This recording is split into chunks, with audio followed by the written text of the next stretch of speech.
నిన్న కేటీఆర్ తెలంగాణ భవన్లో స్వేదపత్రం 9.5 సంవత్సరాల్లో మేము తెలంగాణకు చేసినటువంటి అభివృద్ధి ఏంటి అనే కోణంలో ఒక స్వేదపత్రాన్ని రిలీజ్ చేయడం జరిగింది. గతంలో దానికంటే ముందు కాంగ్రెస్ ప్రభుత్వం అసెంబ్లీ వేదికగా శ్వేతపత్రం రిలీజ్ చేయడం జరిగింది.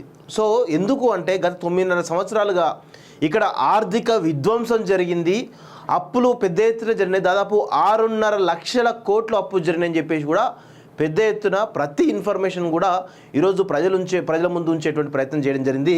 సో దాన్ని కొంచెం బుకాయించేటువంటి ప్రయత్నం కావచ్చు, లేదంటే వీళ్ళ కల్వకుంట్ల కుటుంబం పరిస్థితే చాలా విచిత్రంగా ఉంటుంది వాస్తవంగా.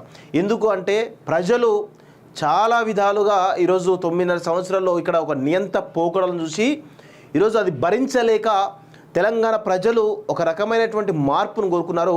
ఆ మార్పు దిశగా ఈరోజు పాలన కొనసాగిందనేది అందరికీ తెలిసిన విషయం. ఈరోజు అభివృద్ధి ఒక్కటే తెలంగాణ యొక్క పరిపాలన కావచ్చు, తెలంగాణ ప్రజలకు ఈరోజు సూచికగా వాళ్ళు చూపిస్తూ ఉన్నారు. కానీ ఇక్కడ మనం చెప్తున్న విషయం ఏంటంటే అభివృద్ధితో పాటు ఇక్కడ ప్రజాస్వామిక విలువలు ఉండాలి, స్వేచ్ఛ ఉండాలి, ప్రశ్నించే తత్వం ఉండాలి. ఈరోజు ప్రజలు కానీ లేదంటే ముఖ్యంగా అధికారులు కానీ నాయకులు కానీ ఎమ్మెల్యేలు కానీ ప్రజాప్రతినిధులు ఎవరైతే ఉన్నారో వీళ్ళందరూ కూడా స్వేచ్ఛగా పనిచేసుకునేటువంటి పరిస్థితి ఉండాలి.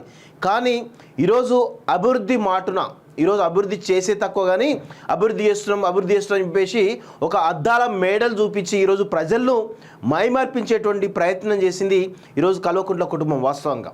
సో దాన్ని ఈరోజు ప్రజా తీర్పును కూడా గౌరవించలేనటువంటి ఈ సన్నాసులు ఈరోజు పెద్ద ఎత్తున మళ్ళా ప్రజలతోటి ఈరోజు ప్రజల చేతనే ఈరోజు సెంటిమెంట్ రెచ్చగొట్టేటువంటి పరిస్థితిలో ఈరోజు వాళ్ళ డైలాగులు కనబడతా ఉన్నాయి.